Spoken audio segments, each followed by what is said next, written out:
I'd like to turn to Ed now. Ed, your company, Vortex Immersion Media, based in LA, has a commercial business model, but you work with artists, and the cultural experiences that you're creating are somewhere between virtual reality and conventional live performance. So could you present some of your work Sure. and ideas? And I'm also a critically underfunded company. Let's see here.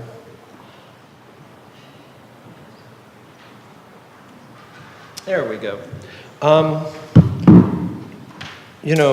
This is very inspiring being here, and it's an honor being here, I should say. And, it's interesting listening to the other talks. I have been working in this format, 360, we call it cine theater for lack of a better word for it, but it's like a VR kind of format. And this is very popular in a number of areas. Particularly planetariums. I quit my aerospace engineering job in 1990 to work in a planetarium. And we started mapping pixels to the domes. And we got better and better at it. Now you'll see this everywhere. Giant screen digital cinema, some of the IMAX domes, there's about 100 in the world, are now converting to digital. Digital planetariums, there's almost 1,500 of those now in the world. Events domes, pop-up domes, portable planetariums, and of course theme park rides is where you find this technology. What we're pursuing, my company, is one of the main pursuits is performing arts theater, using immersive backdrops, basically. So instead of mounting a show with carpenters and painters and props and all this sort of thing, we rely more on visual effects. So like we're pulling the Hollywood visual effects industry who makes the films into creating worlds that you can immerse audiences in. So,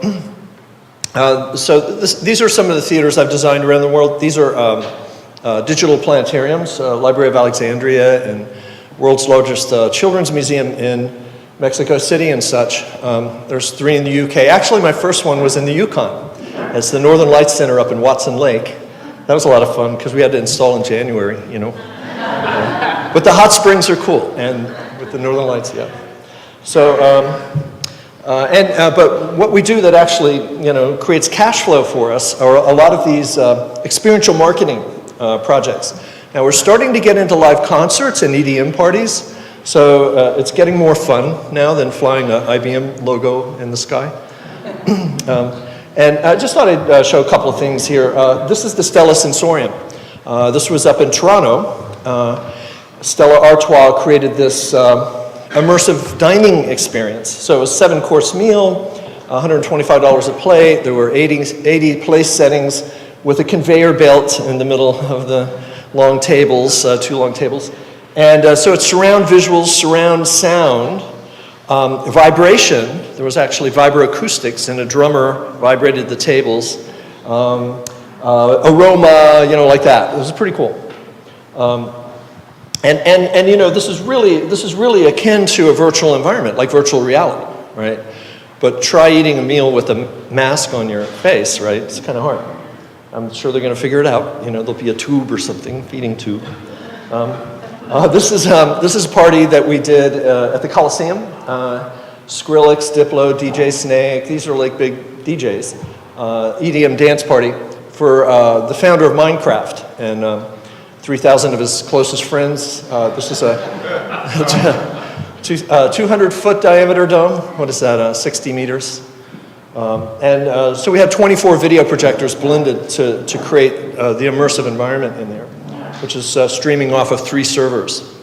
This was a single server job. This is a 160-foot dome for Childish Gambino, who's also known as Donald Glover. He's sort of up and coming, sort of the Will.I.am of his generation. And this was a really cool event. Microsoft underwrote it to the tune of $1 million, which was nice. So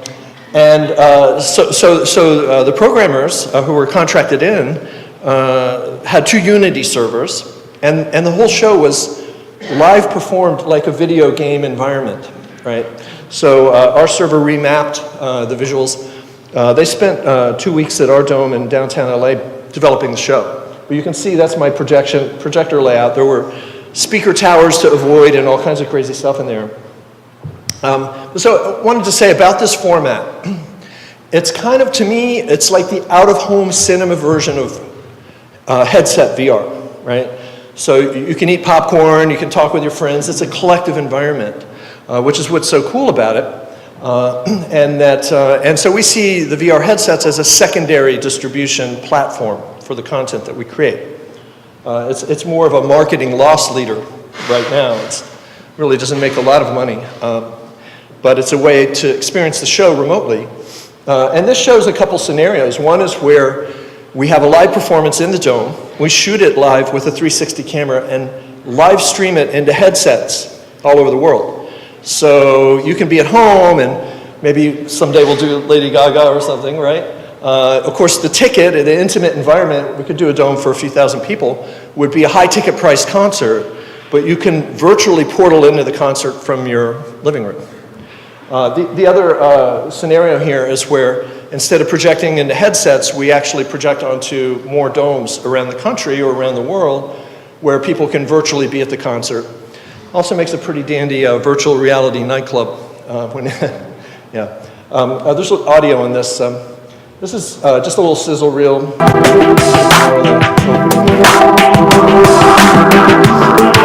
Just to show some of the things. This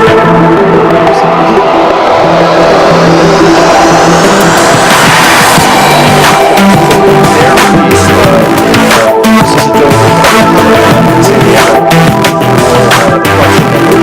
This is another one. Just like a real life world of Constantine.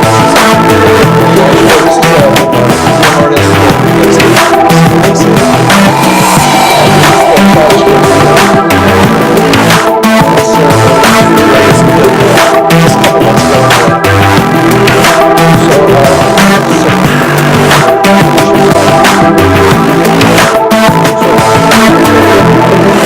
This is pretty cool stuff. We have a 15-meter dome in downtown LA, 50 feet in diameter.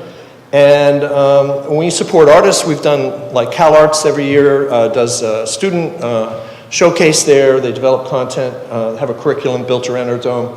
Do a lot of fine arts kinds of performances, live 360 kind of shows.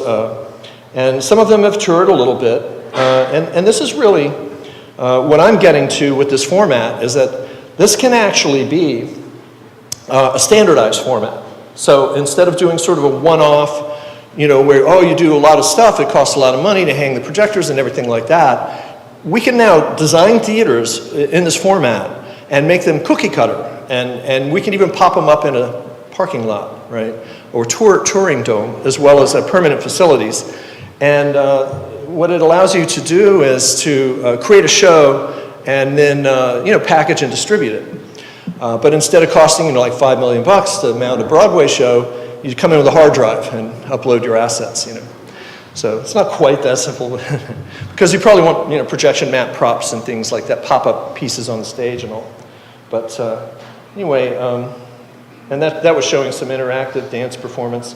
We've done this cross-cultural programming. It was really cool. We were commissioned by the state of New Mexico to do pieces for Native American artists who, you know, we domified their content, basically. So we had a music video that we created that was the Seminole Indians, actually. And it was quite cool. Let's see, where are we here? Oh, yeah, all kinds of special events. Nickelodeon Teletubbies launch, you know, party at our dome, you know, stuff like that. Makes money. It's always, you know, funding this stuff's always difficult because we're just writing checks basically out of our own pocket. You know, we don't have any arts funding. It's a little different in the US, you know, I think, than up here. But anyway, and you can see, this is a theater, the SAT, Society of Arts and Technologies in Montreal. So you all have a dome up here. So go play, you know, have fun. Okay, that's all. Thank you.